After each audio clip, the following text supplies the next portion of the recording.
It's really great to be talking on this topic because it is, as I said, so important to talk about executive functioning in our lives, in our own for our children, for ourselves, and the brain development.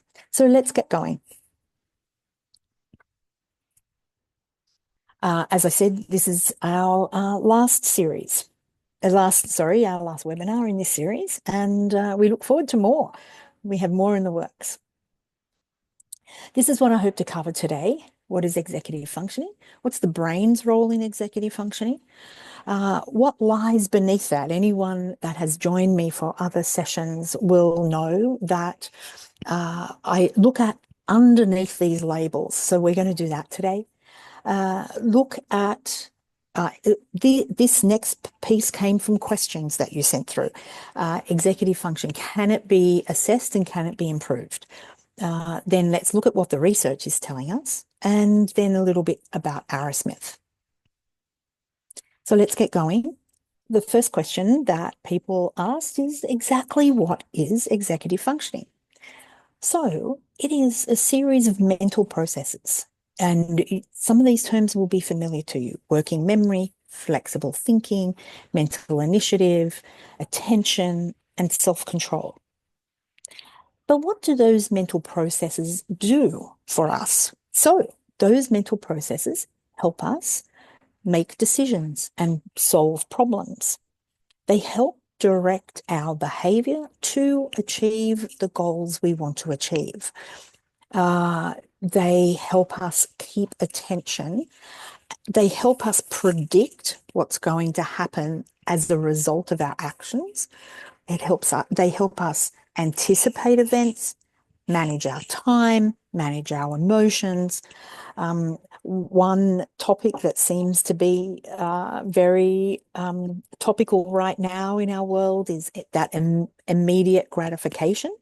So it's our executive functioning that delays that need for immediate gratification. And it's used for using past learning to plan for the future. So if those mental processes help us do all those things, exactly what's happening in the brain when we talk about executive functioning. As we know, our brain is absolutely our most important asset. People that have joined me for the other webinars will know that I talk about this a lot. And we have the ability to shape our brains. Our brains shape who we are, actually, because it's our brain that helps us understand the world around us. And though we can also shape our brains, and that's what I'll talk about today. And more importantly, for this topic on executive functioning, is what is our brain doing in a task? We know the brain is responsible for all of the tasks we do, no matter whether they're small or no matter what they're, if they're complex tasks, simple to complex. Our brain is responsible for all of that. We kind of go through our day not thinking about that. We think about, what it is that we're doing, but we don't actually think about it's our brain that is driving what we're doing. So in that term, then, what is happening in the brain when we're using our executive functioning? So I want to describe it like this. Our prefrontal cortex is always searching for a problem to solve. It is always on. It never gets turned off. It's always like a searchlight. It's always looking for problems to solve. Then when they find a problem, it finds a problem to solve. At the same time, it is using this function that sits back here in the juncture of the parietal, temporal, and occipital lobes. And that is the function that understands or processes what the prefrontal cortex has found. So basically, we have these two functions. the prefrontal cortex, the executive function area, and we have this other function that uses and understands the problem that is to be solved. So that is working at the same time. So they're always on. These two functions are always on to help us get through our lives. So I apologize for noise in the background here if you can hear that. Let's go to these brain networks now, because these are really important to see what these brain networks are responsible for. So we have the default mode network, which is the networks of the brain that say, okay, I'm thinking. Then we have another set of networks, the dorsal attention networks, that tell us what's going on. So I'm thinking, what's going on around me? Then we have the salience network. That tells us what's important here. So let's do it again. I'm thinking, what's going on? Processing the understanding of that. What's important in terms of what I'm thinking and understanding? And then how should I respond to that? So this is what's happening in the brain when we're using our executive functions. The default mode, the dorsal attention network, the salience network, and the frontoparietal executive control network are all coming together to work out what it is that needs to be solved. Now, then what these two functions do, what the prefrontal does, what the executive function does, is calls on other functions of the brain to solve the problem. So there is a critical function we have that works out the logical steps that need to be taken to solve a particular problem, if that is what is required. But then it also, the executive functions also call on other functions of the brain and say, okay, come on, we have to solve this problem together. So I hope that kind of breaks that down, exactly what's happening in the brain when we are using our executive function. Some of those other cognitive functions that are being used are these ones. So we have auditory memory functions, we have quantification, dealing with time and scheduling and mental mathematics. We have motor plans for writing. We have visual memory, phonemic awareness. So we have all of these other functions that the executive function, which is like the CEO of the brain, calls on to solve particular functions. Solve particular tasks. So what lies underneath executive functions? Exactly what are the main cognitive functions of the brain that are being used to solve these problems? So we have symbol relations. If you've joined the webinars before, you would have heard that symbol relations is the most critical cognitive function we have in our brain. It is used all the time. As I said before, it's always on. So this is responsible for understanding and connecting ideas and relationships and complex concepts. So that was the little light bulb in the brain image that I had before, because those lobes where it sits, the occipital, parietal, and temporal lobes, are bringing information into the brain and needs to process that. So it's like comprehension, understanding. Then we have predicative speech. That was like the little footsteps happening in the brain. That's the function that we use for sequential logic. So if this, then that is going to happen. So it underlies how we understand words and numbers and how they interconnect sequentially in sentences and procedures. If you think about grammar of our languages that we use, they all have a certain grammar that we need to use. The predicative speech is responsible for understanding that grammar. The other thing really important and connected with executive function is this is the cognitive function that's responsible for internal speech. So, when you're going to solve a problem, you kind of rehearse it in your head. This is predicative speech. So you rehearse these steps, you rehearse what is going to happen, and then you act. So this needs to be strong to have that internal speech.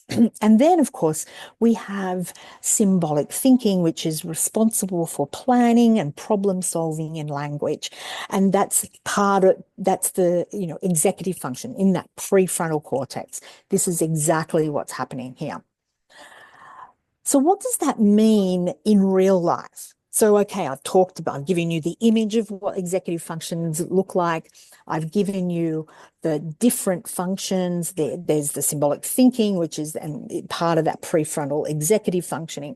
And then the other functions that are called on. But let's see what it looks like in real life when we're trying to solve a problem. Okay, so remember the searchlight is always on. The prefrontal cortex is always looking for problems to solve. So here's one. I want to go on holidays.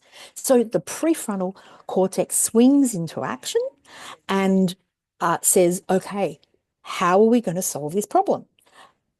The symbol relations function says, holidays? What does that mean? Okay. So together, the executive function and the symbol relations work together to solve this problem. It goes back to the prefrontal. Where do I want to go? How do I want to get there? And then the CEO, the executive function says, okay, I need other functions of the brain to help me solve this problem. So what steps do I need to follow? Predicative speech. How much vacation time do I have? Quantification sense. So what do I want to see there? So you might have objects that you want to see. You might have memory of something that you've wanted to see. You want to write an itinerary. So you need motor symbol sequencing, which is automated motor plans to read and write. You might want to read about the destination that you want to go to. Symbol recognition, which is one of the 10 cognitive functions required for reading. So I hope that gives you a picture of what's going on in our brain when we use our executive function. So we can isolate the term executive function and say, okay, it's this. But you see how complex it is. It's the CEO, absolutely, and has to be strong. But it calls on all these other functions. So I'll just go through these again. Symbolic thinking, that thinking and problem solving in language. And this is what it's responsible for, that thinking, the planning, problem solving, goal setting, task execution, and maintaining attention. Really critical for that. So again, part of the CEO of the brain, the executive function. Our students, the World Economic Forum has talked about these 21st century learning skills, and our children and our students need these 21st century skills to be really strong to get through life, to be independent learners. So where does symbolic thinking show up in these 21st century learning skills? All of these, it's absolutely required because it's that executive function. It's that executive function that is always on. So it is absolutely needing to be strong. Predicative speech, remember the little footsteps. This is the sequential logic. If this, then that. So it's responsible for it underlies our understanding of how words and numbers come together, how they interconnect sequentially, and remember that internal speech. How does this show up in the 21st century learning skills? Here.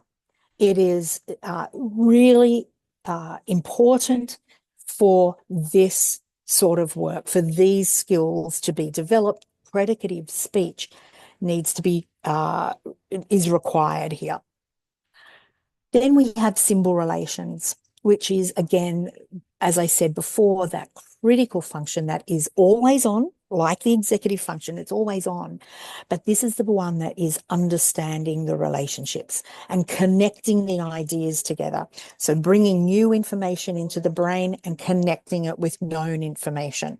So really critical to work in combination with executive function to solve problems. Where does that show up in 21st century learning skills? Every single one of them. It is the most critical function. This is a question that came up in the questions that you asked is when you registered for this webinar. Can executive functioning be assessed? Well, yes, of course it can be assessed. And there are many executive function assessments available. And I know TDCC also offer assessments on that. But I also want to say to you as parents and as teachers, you can recognize if executive functioning is weak. So I want to run through a couple of scenarios to see if this resonates with you. One thing I forgot here is the cognitive functions that I've talked about work on a continuum, and all of us have our cognitive functions right along this scale. So anywhere from superior to very severe functioning, we have these operating, and we never always at one end, by the way. We're always all our different cognitive functions are spread across this continuum. We know our strengths and our weaknesses. I know I can do this well. I know I'm not so good at this. So this is this cognitive function continuum. So let me ask if you know people like this. People who can take on leadership positions at school or in the social circle, who can absorb vast amounts of information and make really complex decisions very skillfully, who can manage different and even conflicting agendas and needs successfully, who can keep calm amongst chaos. Do you have people like that in your life? Well, their executive functioning probably is sitting up this end of the scale. What about children? Do you know children who keep track of their school assignments, manage long-term projects with ease, who can balance part-time jobs and along with their studies, who demonstrate independence and sometimes they're called the responsible one. Again, these students or children probably have their executive functioning working somewhere at average or above. But do you have people that you know who struggle to maintain jobs or relationships, who struggle to be independent, who need that little bit of extra help to be independent, who need more time to organise their work tasks, and they may need to take tasks home because they can't finish it in the workday?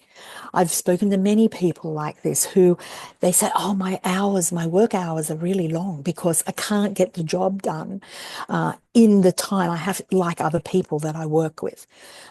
There's also maybe they seem to us to be irresponsible or a little bit flighty, or they just find it hard to juggle all the aspects of their responsibilities. Well, these are probably people that have their executive functioning working at average or below. What about children who need help to organise their day, who need strategies, preset strategies, or tools to help them plan their daily tasks, or at school who need set strategies to get through a particular course of work or a particular assignment? These might be students that we put scaffolds in for. There are children who need routines and predictable expectations, who rely on their teacher or parents long into their high school years and adult years, way beyond what you would expect as normal development. Well, then these children probably have their executive functioning from average or below average. Let's continue to use this cognitive lens on executive function. I want you to think about children or students who encounter a roadblock on their way to school. Maybe the school bus didn't arrive and now they don't know what to do. Maybe okay, I don't know what to do, I have to go home. Or because they can't plan that alternative route. Some children could do that. What about adults as well? What about children or students that can maintain notebooks and assignments in their rooms, their desks, everything's really tidy? Or are they in chaos or disorder? Um, do they need that systematic method of organization? Or are things lost? What about children or students who um, who manage multi-step tasks and projects? Can they do those, or do they find them a little bit daunting? Or are deadlines met or not achieved? Oops, sorry. There's students and children who become leaders, who can manage feedback, but then there's others who can't manage that feedback, and that kind of puts them off kilter. There's people whose life is littered with social blunders, or what we call foot in mouth, where they really are missing or misunderstanding situations. This all implies some sort of strength or underperforming executive functions. So going back to that question, can executive functions be assessed? Absolutely. And can you observe if executive functioning is weak or strong? Yes, you can. Here on this slide, you have a link to a questionnaire. And if you are thinking that perhaps your child or your student has a difficulty here or a strength, you can take this cognitive questionnaire and you can see if that, you might see if it shows up as something that's weak or strong. But then, of course, TDCC can also offer the Arrowsmith Cognitive Questionnaire, which is slightly different than slightly different than the questionnaire, because the assessment is with a trained facilitator who does the assessment with the individual. But let me just go back to that last sentence, which is actually really important. Many times we have an assessment and it's like, okay, we've got the assessment, so what? Well, the good news here is that if executive function is underperforming, or if it's okay, but we want to make it stronger, the good news is we have control over that. Remember right at the beginning when I talked about our brain, we can control our brains. So we absolutely can change the brain. We can strengthen the brain to bring these cognitive functions and make them stronger. So how do we do that? Through the principles of neuroplasticity. Because what we know now for decades, more than half a century, we know that the brain can change. That's irrefutable science. And we know that the brain can change its physical structure and its functional organization to change under these certain principles. It needs to be stimulated. You need to pay attention to what is being done, and you need to do that over a sustained period of time. And you need to be working on something that is not too hard and not too easy, so that the brain is effortfully processing. You know that feeling that you get in the brain, you go, oh, my brain is really working. That's effortful processing, but it's achievable. And we also need the brain to be doing something that's novel or complex, so that it's not used to doing what we're asking it to do. They're the principles of neuroplasticity. The other important thing to know is that neuroplasticity is not good nor bad. It is a neutral concept. And this is where our control comes in, because we have control here, because what we do most is how the brain adapts. So the more we do something is the brain adapts to that. So that's important to remember in neuroplasticity and in strengthening executive function. So just going back to this symbolic thinking enhancement, if we are this cognitive function of symbolic thinking, if we strengthen this function, we have an increased ability to plan and problem solve.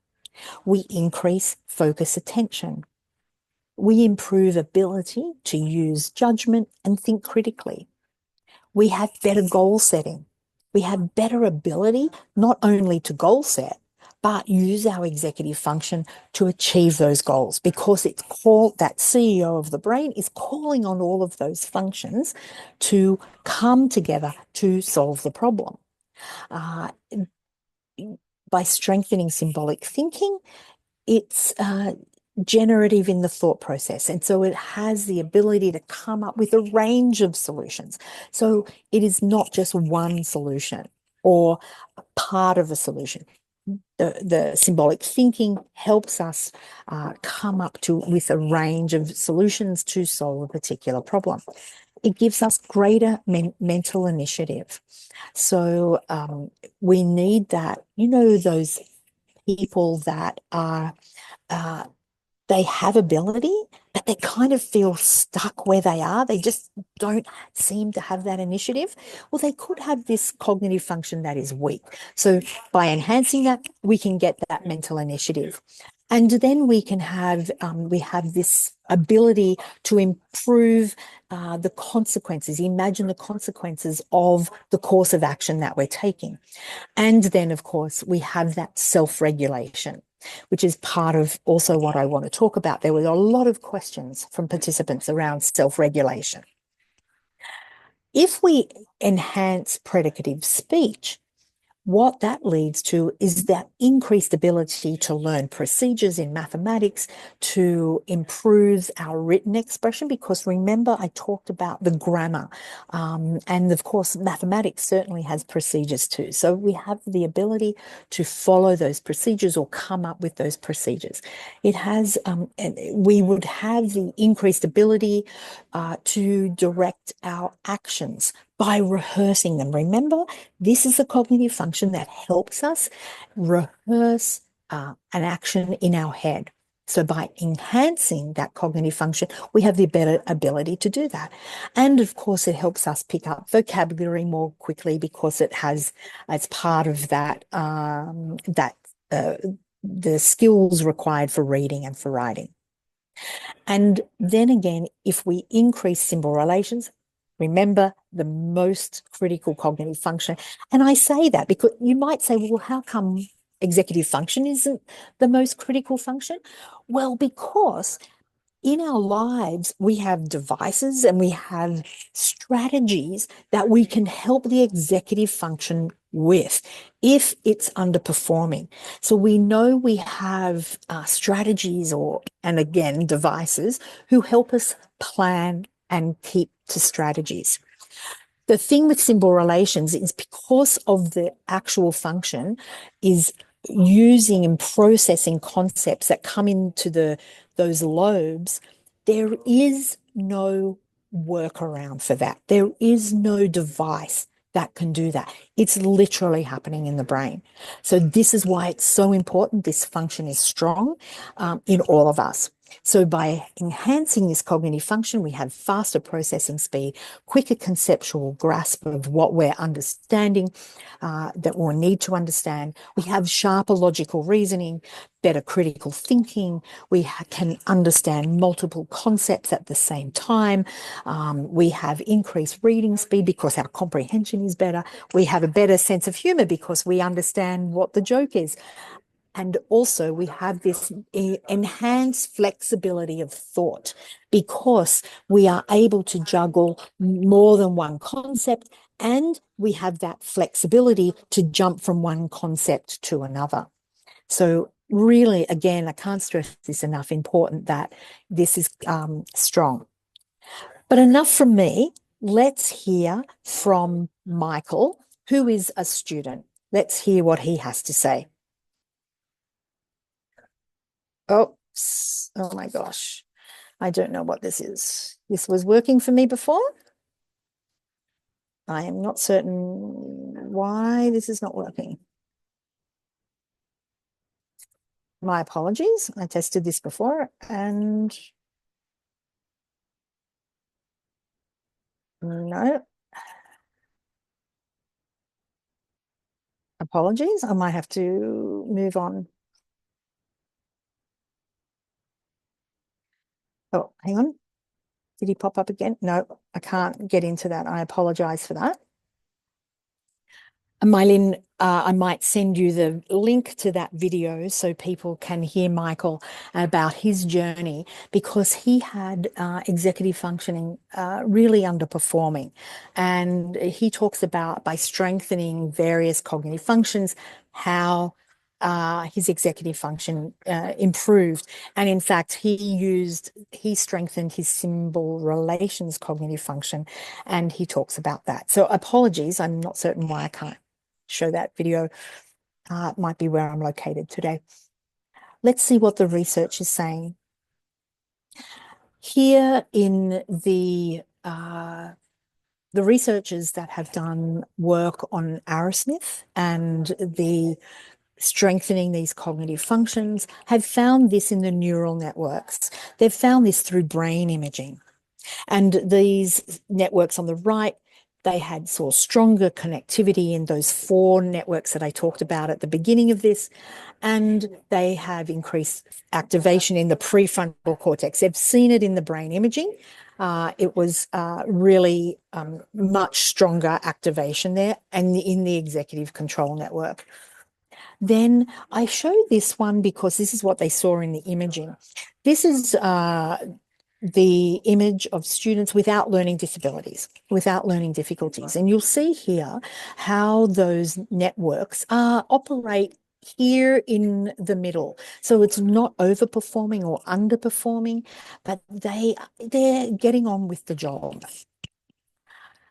For students that had learning difficulties, they found that the networks were either operating at one end of this continuum or the other. So basically, they were hyper-connected or hypo-connected.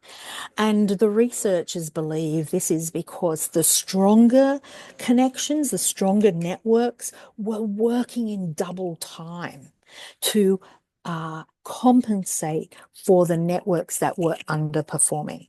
And what they found is that after a year in Arrowsmith working on and strengthening cognitive functions, or in an intensive program that can work, so both ways, the researchers did brain imaging in both versions of across a year or in 6 weeks, they found that the networks, as you can see here, came back to being that normal networking. So they strengthened the underconnectivity and they reduced the hyperconnectivity. So they came back more to that middle stream. Here in the cognitive domains are the assessments. I've highlighted the ones that are implicated in executive functioning here. And though many of these other cognitive domains impact, the executive function calls on these other functions. But this is what we've seen in the research about strengthening these functions. This is what improves. And again, academic achievement improves, as well as social and emotional well-being. You can look at all of these in the recording of the webinar. So what is Arrowsmith? You've heard me talk about that a couple of times, and Mylin at the beginning talked about that. Arrowsmith is what we call a cognitive program. It's used to develop and strengthen the brain. It's backed by science. It was developed using scientific principles of neuroplasticity, and it continues to be backed by science through researchers that are looking at its efficacy.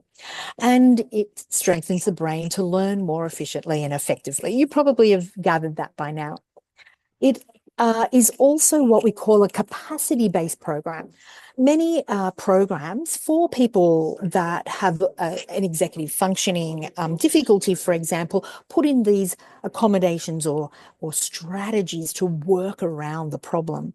What a cognitive program does is it goes straight to the brain. It changes the capacity of the learner, not putting in those structures around the learner. So it changes the capacity of the learner to learn. And of course, Arrowsmith is around the world and implemented at the TDCC in Dubai. I'm going to hand over to Carolyn now to talk about Arrowsmith at TDCC. Hello, everyone. My name is Caroline Wawero. I am one of the Arrowsmith teachers. I am based in Abu Dhabi, and great to see all of you. Thank you for coming and thank you for attending this webinar. So, I will give my view from a point of view of a teacher, and I have been teaching the Arrowsmith program for quite a while now, and I am just so positive about what the kids that I have in my class are doing at the moment. Because if you look at the children who we have, the skills that they are gaining from this program, when I look at when they came and how they are right now, the skills are just amazing. Because if you look at the cognitive functions that we are doing, we are tackling, you find that the children are gaining skills like writing skills, they're reading, they are gaining more vocabulary, good spelling, very, very good speech. And actually, the confidence levels have become amazing. Yeah. And these are things that we really try to focus on just on the cognitive functions. And then from the outcomes that we are getting from the children, we see that children are able to read their clocks very, very confidently. They are understanding comprehension. If you give them a chunk of a lot of words or a big paragraph, they are able to dissect and understand the real meaning of what the paragraph is all about. We see that they understand deeper if you give them information. And just for me, it's just the level of confidence that these children are getting. It's just amazing. And I invite all of you to, if you have more questions, please visit TDCC Abu Dhabi, TDCC Dubai. You're most welcome to ask any questions that you want. And I look forward to seeing you and seeing your children as well. Thank you very much. Thank you, Carolyn. And as we mentioned before, TDCC can do the Arrowsmith assessment, and just contact them if you're looking for something to enhance this cognitive function. You remember the cognitive function doesn't have to be weak. No matter where we are on that continuum, we can strengthen. We can always move to the right. So you don't have to have a difficulty in it. You can just keep moving the executive function to the right across that scale because it's so important in our lives that we have it strong. So here, now's your time. I really ask you to pop questions in the chat. I'd love to see those questions pop in there. There were some questions, lots of questions that came in when you registered. I am going to run through a couple of them now while you get a chance to pop your questions in the chat. There was a whole lot of questions about executive functioning and can it be improved? I think through my webinar, I've tried to address that. At what age do executive function skills typically begin to mature? We do know the prefrontal cortex is developing until the early 20s.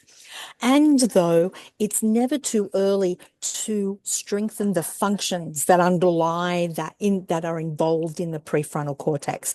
So they can be strengthened from an early age, from around about 6 or 7, but they also can be strengthened beyond that critical development period because of the principles of neuroplasticity. Principles of neuroplasticity say that our brain can be strengthened right across our lifetime. I think the oldest Arrowsmith student has been about 85. Another question came through is how can a difficulty in executive function, attention, or organization be identified? I tried to help you with that today by those scenarios, and I'm hoping that you had people in mind to identify where they may be on a scale of executive functioning. And as I've said, it can be assessed. How can self-regulation be taught? It's a really good question. I didn't really touch or focus on self-regulation today, except to say the prefrontal cortex, these functions are what controls self-regulation. Also, the predicative speech cognitive function. If you remember, that is the internal rehearsal of what we're going to do. This is what helps us with that self-regulation. So between the executive function and that internal rehearsal, different cognitive functions of the brain, they need to be strong to help that self-regulation. And what is the role of parents and teachers here? Well, I think your questions about identification is really important, and it doesn't need to be a formal identification. Those observations are really important, because if we know someone is struggling with executive function, then we will learn, or we will work with them more compassionately and with empathy, because we know, okay, they have a struggle here, so what can we do? I also think that the role of a parent or teacher is recognizing that these functions can be strengthened, because what we don't want to go through, what we don't want for our children or for our young adults, is for them always to be relying on parents and teachers. We are not always going to be there for them. We cannot be the prefrontal cortex for our children. We have to have those functions strong. So, as I said, knowing if something is weak, and then taking the steps to strengthen that.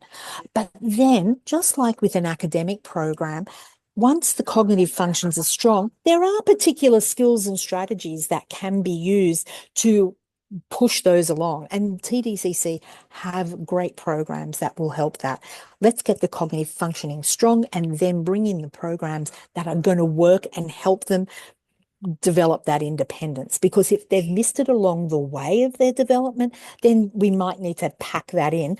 But then they'll have the cognitive functions that are strong and be able to do it. They won't need their parents or their teachers to be their prefrontal cortex anymore. That is tiring, and that is not a role we want in our children's lives. As I said, we've got a new series, a webinar series starting in September. Please send through your ideas and topics for that. And now I'm going to go to other questions. Let me see if I can find them here.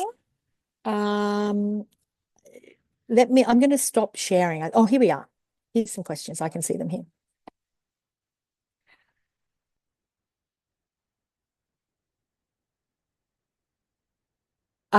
Someone wants to connect regarding a seminar on executive functions in Egypt.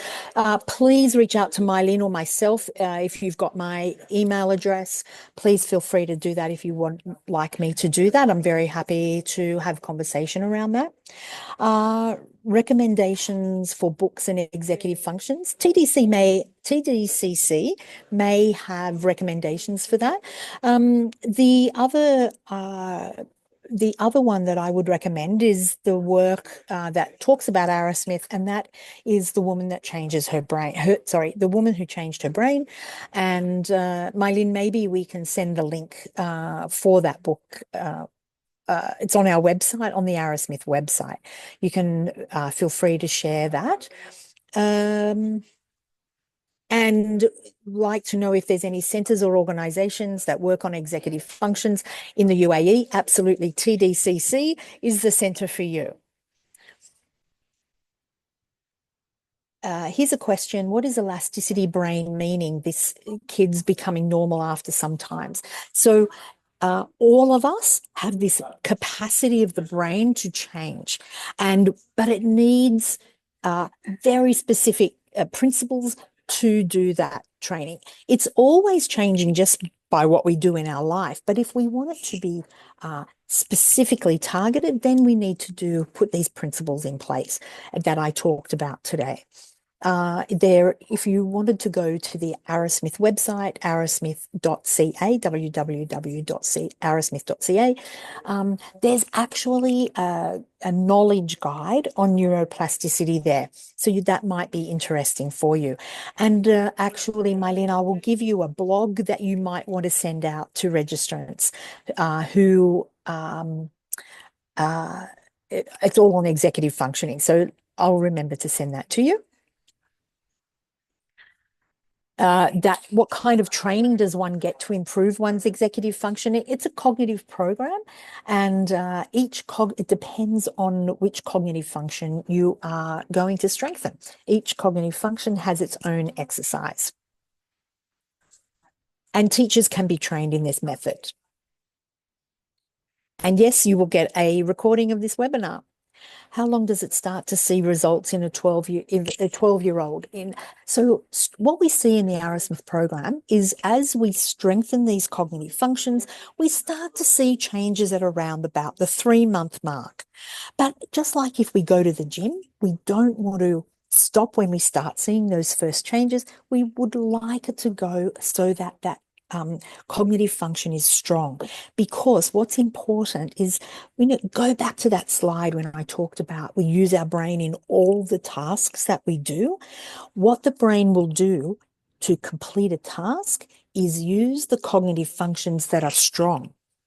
That's just normally what our brain will do. It will not use the cognitive functions that are underperforming. It won't use the cognitive functions that are underperforming. It won't. It will use the strong ones. So that's why it's really important for these cognitive functions to be strong, because we want them to be used in the completion of tasks. So that's why, we want to, if we see those first changes happening in someone that's doing Arrowsmith, we want it to continue. We like to say a minimum of a year to get that cognitive function where we want it to be. And I think that's all of the questions that I can see here, and there's lots of links in there. I'm going to stop sharing and then see if anyone has any other questions they'd like to ask, or if Mylene, you would like to add anything in here. Oh, sorry, there's one more question. To what extent can neurocognitive development during childhood be described as a progressive shift from knowledge acquisition to knowledge use? Okay. Our cognitive functions help us acquire knowledge. So that it goes hand in hand. We have to be able to understand what we're learning. We have to be able to understand the knowledge that we're trying to acquire so that's the first thing. We have to be able to understand it, and then the knowledge can be used. It can, it's almost simultaneous if the cognitive function is working well. The knowledge can be understood and then that knowledge used. Okay, I think that's it, Mylene. I think that's all the questions. Thank you so much, everyone, today for listening to me. I hope you enjoyed, I hope this was informative for you, and enjoy the recording if you weren't able to come today. So thank you, Mylene. And thank you again for having me present as part of the TDCC webinar series.